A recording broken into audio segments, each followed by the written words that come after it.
sometimes people get really worried about what's politically correct. Should I say non-sighted?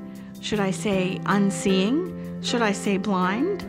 What do I say? And the best thing to do is just simply to ask, how do you like to refer to your disability? When there's a lot of noise, construction, that can be a bit scary and intimidating as well, because you rely so much on your hearing, so if that's taken away, it can be difficult. I don't think people should get tied up in knots about using the word see or look or describing movies or visual things. It's almost funny that I'll get someone who will say that. They say, oh, I'll see you later, and then go, oh, I'm so sorry.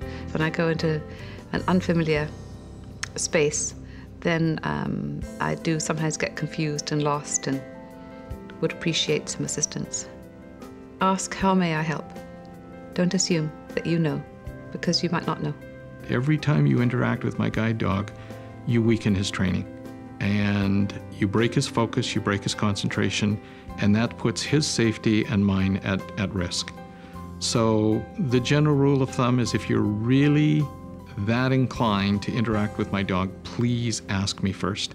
People that are blind are as diverse as people that are sighted. That you can't lump us all into one category. We're a very different group of people, and we all have our own abilities and strengths and are capable of pretty much anything. Visually impaired people, whether they're totally blind or have some degree of useful vision, may, at times, require the assistance of a sighted person or guide. This could be you. At the same time, many of us are uneasy when thinking about assisting a visually impaired person, often because we don't know what to do and want to avoid embarrassment. This is a natural way to feel about something that we aren't familiar with. Fortunately, assisting vision-impaired individuals is something all of us can learn to do.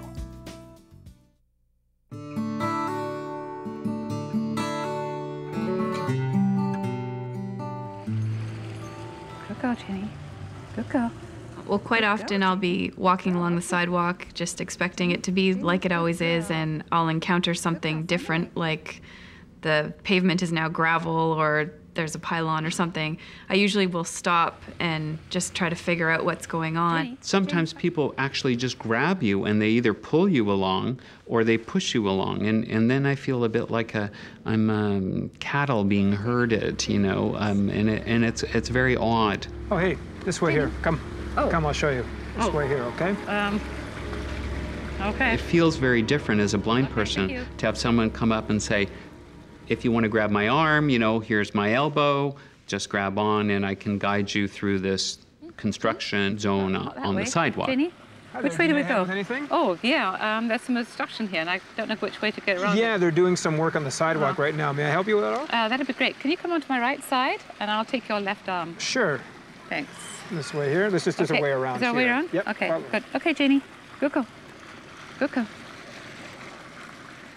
They're going to encounter any changes in elevation or anything that's going to come our way before I do, so I can feel their body stepping up or down, and then it gives me a better idea of what's coming.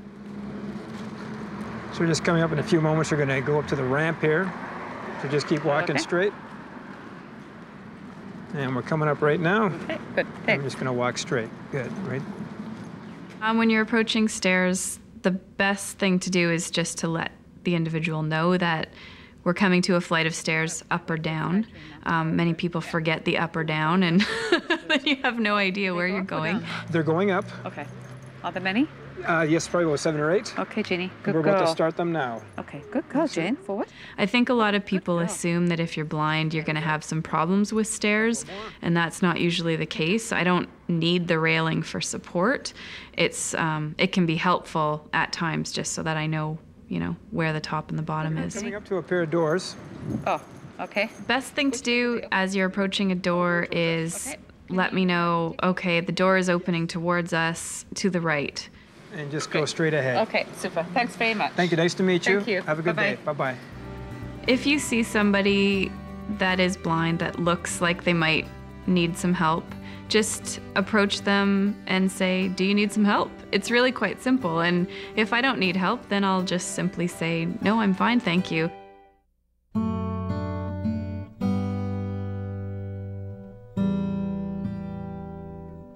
Generally speaking, I enjoy using transit and it works quite well. The practical realities of the experience of transit are sometimes funny and sometimes frustrating. Excuse me, does anybody know if the 41st bus stop's here?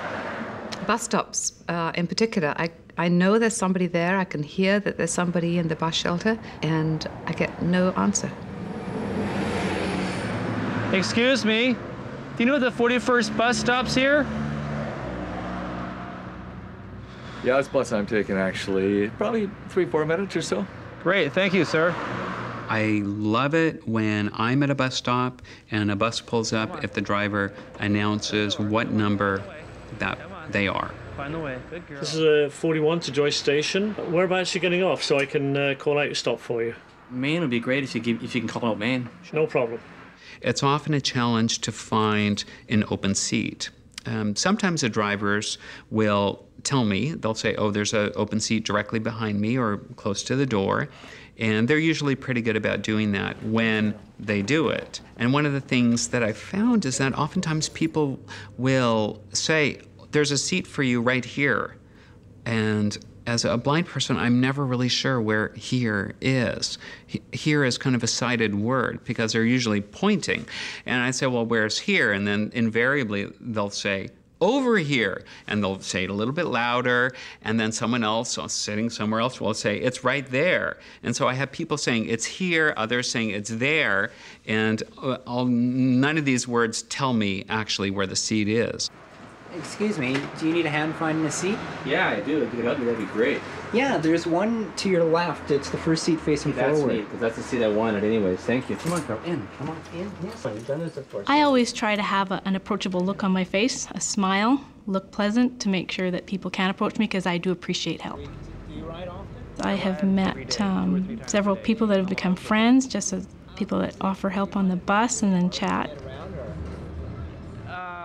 Well, riding on the train for me is pretty easy and comfortable. A challenging thing with a SkyTrain sometimes is to find the open door when the train arrives. It's always wonderful for me if people offer assistance and they say, you know, can I guide you onto the train. Looking for a seat is always, it doesn't matter whether it's on the bus or the SkyTrain, it's always a challenge because there's no way as a blind person I'm going to start feeling the seats to see if they're empty or not because you're going to touch somebody in the wrong place.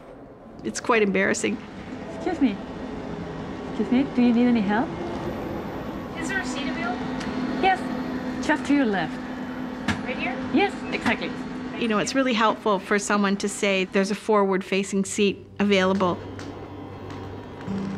I think the attendants are wonderful. They're always offering assistance, identifying themselves. I'm pleased. Hi there, ma'am. SkyTrain attendant. You need some help at all, or? Yeah, actually, I'm not very familiar with this station. I'm looking for the exit to the street. Street? Okay, sure. Actually, it's just this way. Want to grab my elbow, or? Sure, thanks. Okay. How's your day?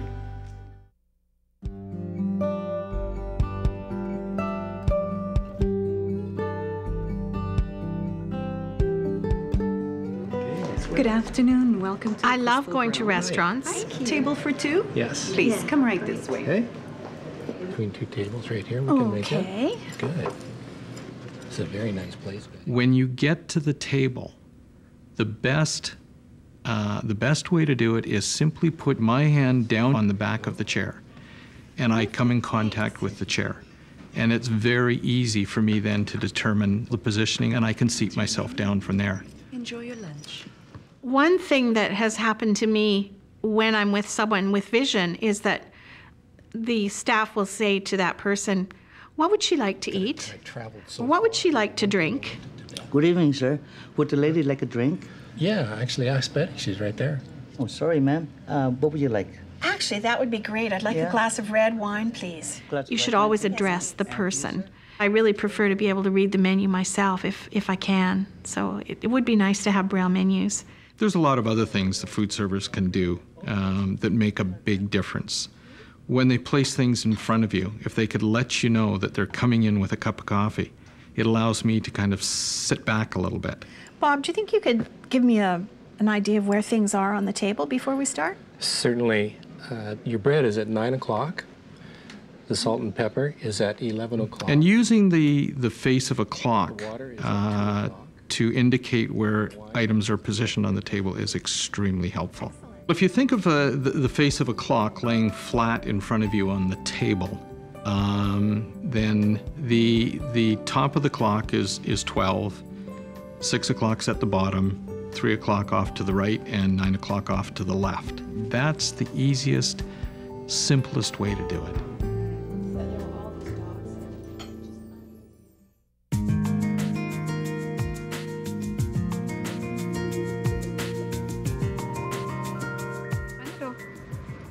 Hotels can be difficult.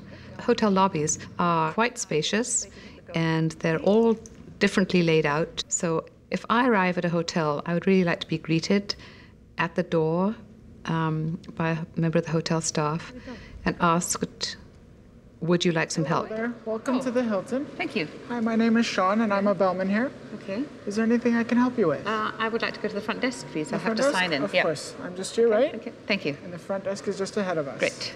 Okay, Jenny. Hop up. Good girl. When I'm signing my name, it's a good idea to give me a guide. Take an envelope or a thick piece of card and put that on the line below my signature. Super, and where do I start? It's right there. Great, thank you. You're welcome. When I've done my paperwork at the front desk, I would like them to offer, would you like some help to your room? We're just leaving the elevator now. Okay. On your left is the ice machine. Okay. And your room is the next door on the left-hand side. Here? Here is your room. Okay.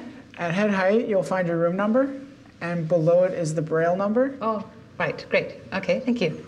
And I'll let you into your room for you. If I come into a hotel room, I would like the main things to be pointed out. The bathroom is to your immediate left as you enter. Okay. There's a desk to your right. All right. And there's a chair in front of the desk. Okay. And there's a telephone on that desk as well. Just beyond the desk is your TV with a remote on top. Okay. And then to the left of the TV is your king-size bed. Right. To the right of the bed is your telephone, and that's located next to the window. And your thermostat is located to my immediate left. Okay. And it's right there. Perfect. Is there anything else you would like me to do? If you could just arrange the shampoo and conditioner, the shampoo on the left and the conditioner on the right in the bathroom. Of course. Then I know which is which. Of course, I'll take care of that for you. Okay, Enjoy thanks very your much. stay. Thank you. The most important things needed when you meet a blind person are your goodwill and common sense. Remember that blind people think, feel, and make decisions just as you do. And a blind person is an individual who has usually lost only one sense, the sense of sight. Don't be afraid to identify yourself as an inexperienced sighted guide and ask for tips on how to improve. If you offer help and the person declines, don't be offended or deterred. Just be yourself and enjoy the experience.